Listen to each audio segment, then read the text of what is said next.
April 21st, 1895.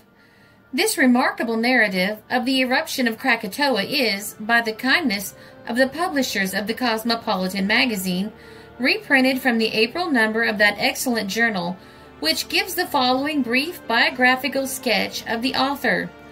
Jean Theodore van Gestel was born in Holland in 1842 and was educated in Paris. He was graduated from the École Centrale in 1864 as a civil engineer. He was the first European engineer to go to work on the Suez Canal. When the plan was formed to make a seaport of the city of Rome in 1866 to 1867, Mr. Van Gestel was the chosen engineer to survey the Tiber down to the cities of Fiumicino and Ostia. The syndicate of Roman noblemen who projected this work gave it up as too expensive. Mr. Van Gestel then went to Russia to build a railroad, from where he returned to Paris in 1869 and was shut in during the siege. He was one of the first to leave after the siege, sailing for Java to survey and construct a railroad for the Dutch government. In the next 13 years, he visited China, Japan, Australia, and the Transvaal. After the eruption in Java, his experiences of which are here told in so thrilling a manner, he returned to Europe and after a short visit to Java once more. He has for 10 years been residing in New York, building electric plants and railroads. His first-hand account starts here. My life has been such that not until now have I had the leisure or the disposition to describe the most terrific disaster known in history of civilized man, of which I was an unwilling witness.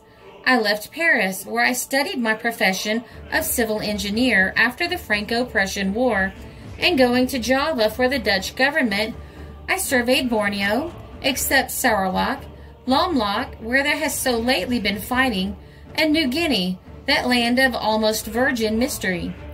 To those familiar with the remote corners of the world, there is food for thought in the statement that I ran a line in 1874 from Fly River at the south end of Papua to Gulvik Bay on the north, the first white man to traverse much of the interior of that great unknown island. The spring of 1883 found me pursuing my profession in Batavia, the chief city of Java. Since I had first seen the island in 1871, I had been back to Europe several times and had traversed a good portion of South Africa. I from time to time familiarized myself with the Java archipelago. As a student of history, I had made myself acquainted with those terrible casualties which are marked by funeral monuments along the progress of mankind. It has come in my way in the past several years to learn much that was distressing about the great storm which drowned hundreds along the coast of Great Britain in November 1893, and about the tremendous explosion of dynamite in the harbor of Santander, by which at the beginning of the same month hundreds of Spaniards were stricken dead and many thousands were wounded. About 11 o'clock on Sunday morning, the 13th of May, 1893, the trouble began on the island of Java. All Java, Sumatra, and Borneo were convulsed. It was as though war had been declared underground. The surface of the earth rocked, houses rumbled down, and big trees fell out of the earth as if it had ejected their roots. I saw a tree fully 5 feet in diameter crash up in the air and fall supine. This was near the government buildings on Waterloo Plain, where the barracks near the parade ground were severely shaken. The sun shone bright, the morning was still unclouded, and when we telegraphed over to the other islands and learned that their inhabitants were safe, we felt reassured at Batavia. The same phenomenon were in progress throughout the group of islands, but nothing worse than an earthquake was expected, and an earthquake was no rarity in those days in that part of the world, nor as yet. But this particular earthquake showed no signs of cessation. Day and night the subterranean convulsions continued. The earth quivered constantly. From its depths there seemed to rise strange cries and hollow explosions, with that all-pervasive awe which now began to shake my nerves. Thursday there came a telegram from the city of Anjer, 90 miles away on the northwest coast of Java, that a volcano had broken out on the island of Krakatoa, about 30 miles west of Anjer in Sunda Strait. The two cone-shaped peaks of Krakatoa were familiar landmarks to all voyagers in those waters. They were clothed with luxurious vegetation and could be seen for miles in any direction. I was requested by the Dutch government, through the Vice Admiral, then at Batavia, to be off to the scene of action. At 4 o'clock that afternoon, I started with the party on a special steamer from Batavia to take scientific observations. About midnight, we cleared St. Nicholas Point, which is the extreme northerly extension of the island of Java, next to the straits. As we rounded it, we saw, ascending from Krakatoa, about 50 miles away to the southwest, an immense column of fire and what appeared to be smoke. The sky was yet clear for the most part, but we could see no apex to this column, whose composition changed as we watched it, steaming all the while toward the island. First it looked like flame, and then it would appear to be steam, and again take the semblance of a pillar of fire inside of a column of white fleecy wool. In another instant, these trailing, whirling masses of wool would hang from the Empyrean itself. All the while we heard the sullen, thunderous roar, which had been a fearful feature of the situation since Sunday morning, and was now becoming louder. I have heard from eyewitnesses reports of a sudden flood in the Yangtze Kiang Alhanyang in May 1894, by which 1,000 men, women, and children were swept to death out of their boats. The bursting of the dam at Charkurpi in India in the same month dismayed the world with the tidings of hundreds drowned or overwhelmed beneath a landslide. The plague which carried off scores of thousands of Chinese the same spring was reckoned an international peril. But none of those things moved me, for I had been an eyewitness of the most stupendous calamity to the human race since the Deluge, the cataclysm of Krakatoa. I tried to tell the tale, and if there was any other civilized spectator on the spot of those dreadful scenes, I have not yet heard or read his story. Captain Bartlett of the ship Ice King, which sailed through the Straits of Sunda shortly after the upheaval, reported many interesting observations, and a committee appointed by the British Royal Society investigated and made an elaborate report. I saw what I shall describe. The terrifying character of the scene of which we were now in view can be imagined with difficulty. The ocean was as smooth as a mirror, and our steamer moved along with ease at slow speed, but ever growing in intensity was the illumination spread from this lurid column, rolling from the northerly peak straight up to the sky, beyond the limits of human vision, flecked now and then with dark masses, constantly wrapped in and now entwining the furious commingling torrent of volcanic dust and smoke, which I have described as looking like wreaths of wool. The diameter of that column I should put down at 1.5 miles. We had remained on deck all night, as usual in that country, and without a word watched, fascinated. The din was gradually increasing until we could with difficulty hear each other's voices. From time to time, immense fragments of incandescent stone would be hurled up from the crater, 300 or 400 feet into the air, when they would burst with a loud explosion. The hours passed quickly and dawn approached. The sun rises in those latitudes at 6 o'clock. As its rays fell on the shores of Krakatoa, we saw them reflected from the surface of what we thought was a river, and we resolved to steam into its mouth if possible, with a view to disembarking. When we had approached to within 3/4 of a mile of that shore, we suddenly discovered that what we supposed was a river was a torrent of molten sulfur. The smell almost overpowered us. We steamed away and made for the other side of the island, turning our bow to the windward. The lower of the two peaks on Krakatoa had a crater, or cavity, for there were no real craters there, which as long ago as a century since had been reported in active eruption by a German vessel passing through the straits. It was the higher peak which was now emitting the vast column of flame and pulverized pumice and steam, which seemed likely to burn away the heavens themselves. The fires had already eaten into the edges of this peak, so that it was now the lower of the two. In 1880, there had been earthquakes all along the shores of the straits, but Krakatoa showed no signs of awakening. All the craters in that part of the world were, it is my belief, openings into a common submarine storehouse of volcanic energy. Krakatoa had been quiet until now for 100 years, as far as I could learn. This island, which will live in history with associations as lasting as those of St. Helena or Elba, was 8 or 10 miles long and 4 miles wide. A few fishermen lived on it, and on its mountain slopes remarkably fine rosewood and mahogany trees were found in abundance. Some of them were 8 or 10 feet in diameter, too big to cut. When we landed on the coast opposite to that along which the river of sulfur was discharging, we saw no signs of those inhabitants. The waves were washing the sandy shores.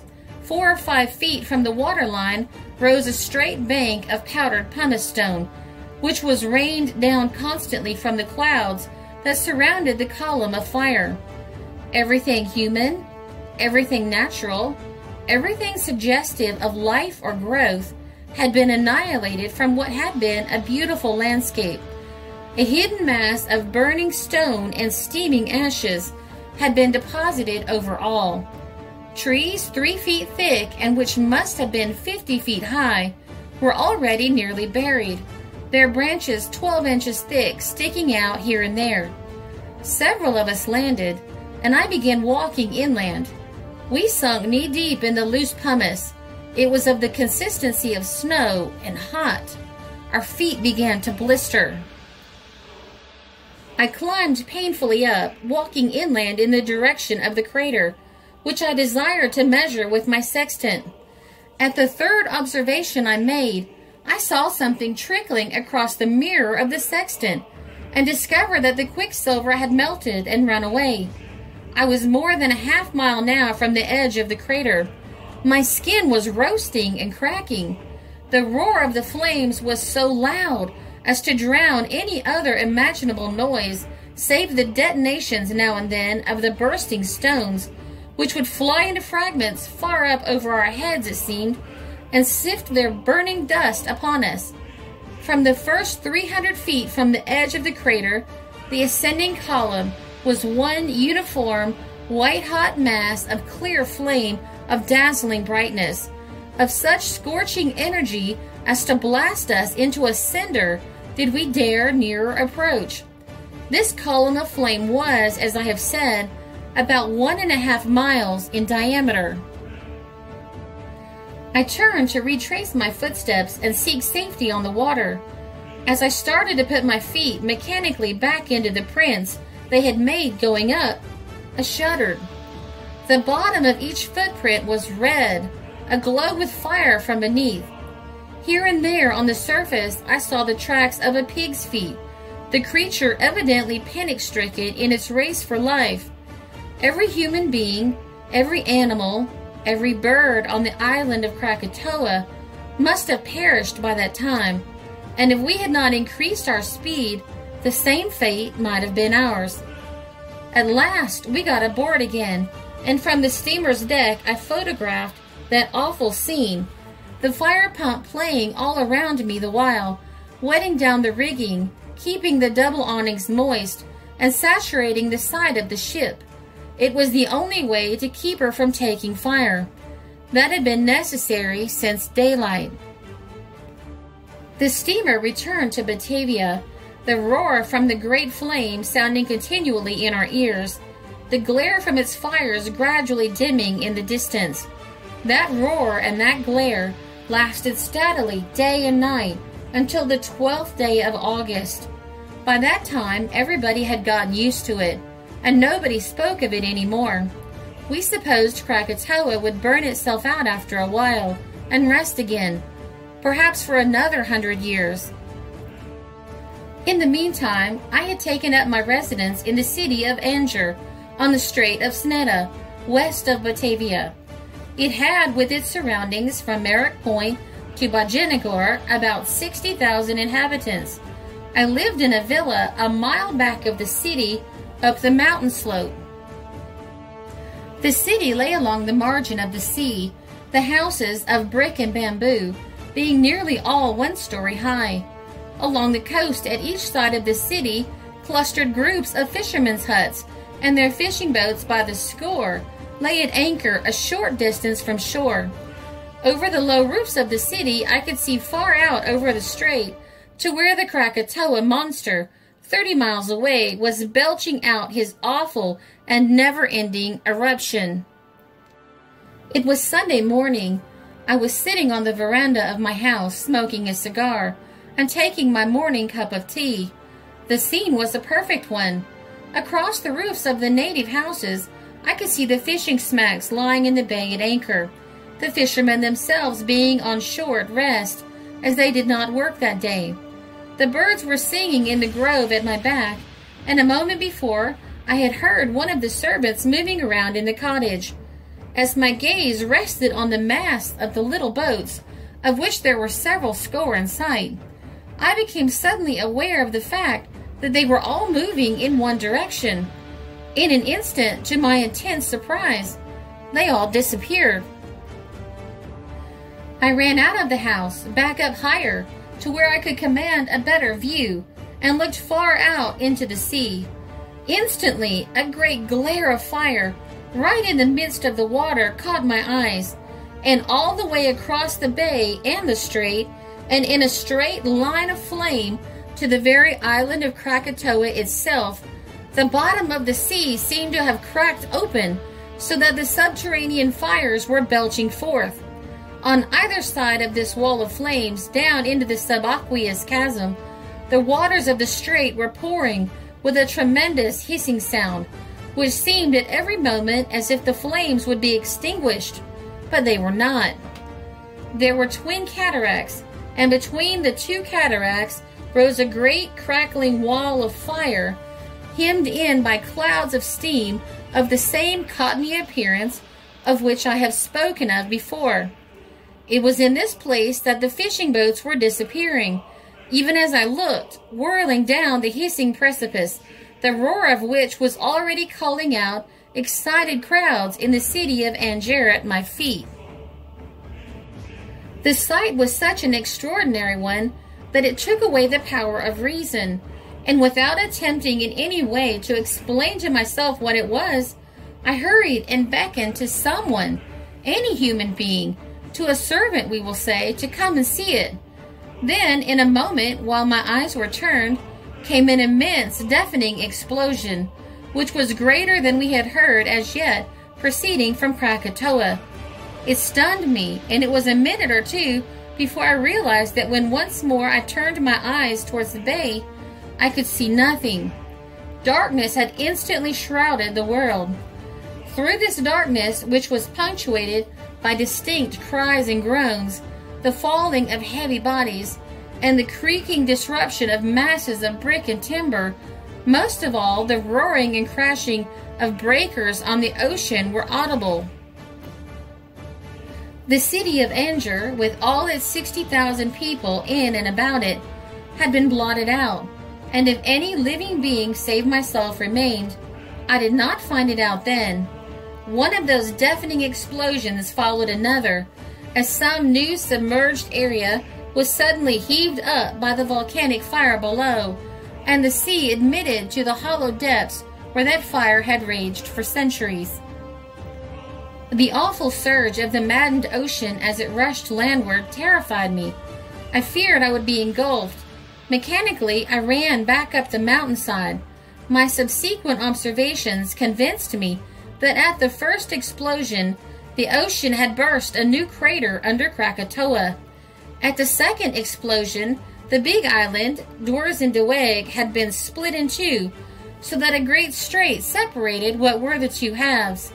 The island of Lagundi, northwest of Krakatoa, disappeared at the same time, and all the west coast of Java, for 15 or 20 miles, was wrenched loose.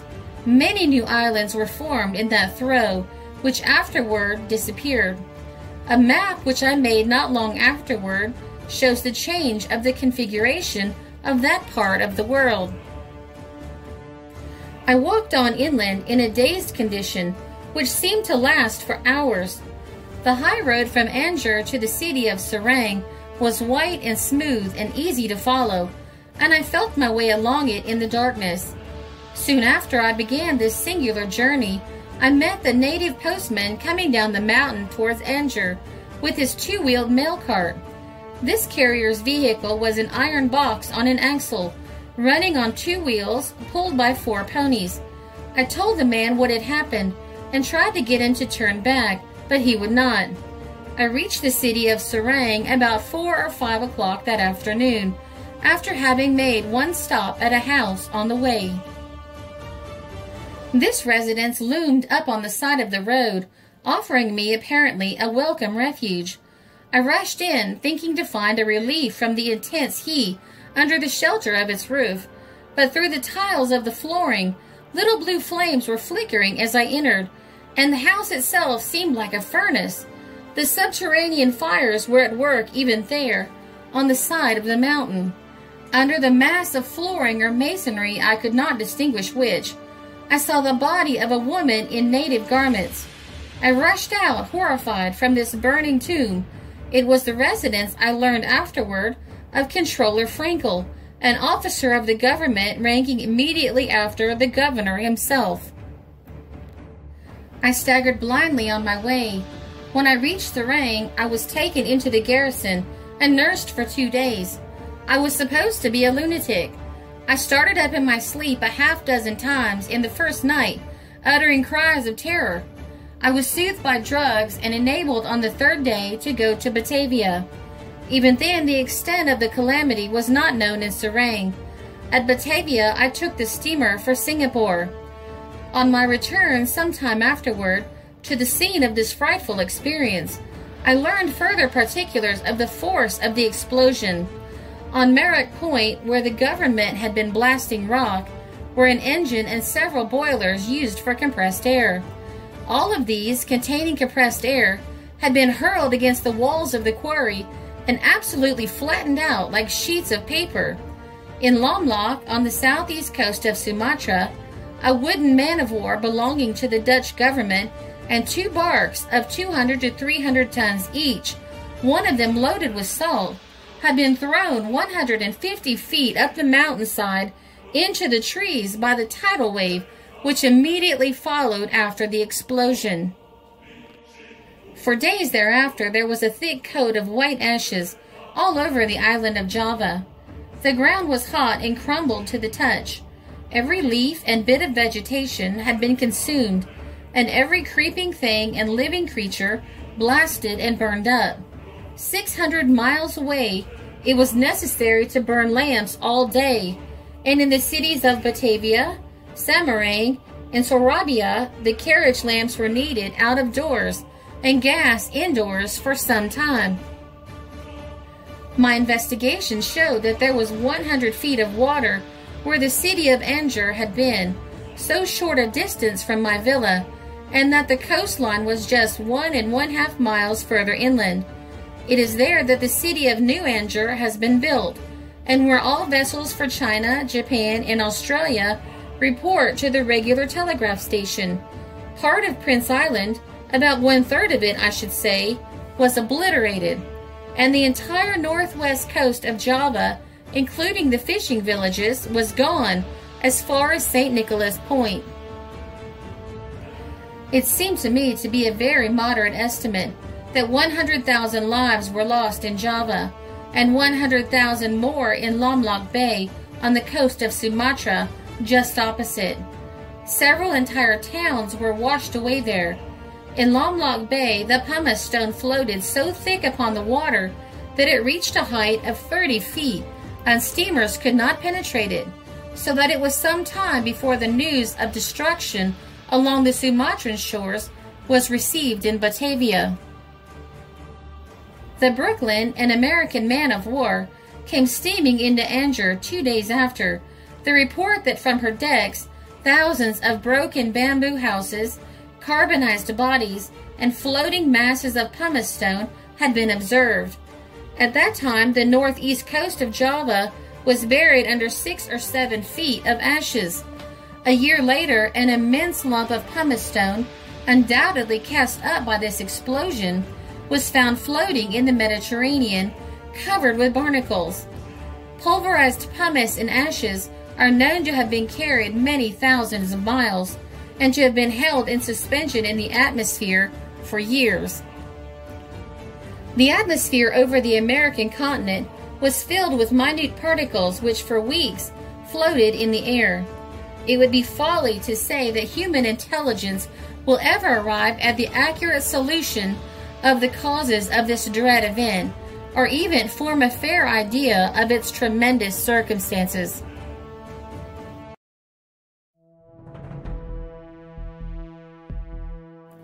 This article appeared in the Herald, April 21st, 1895.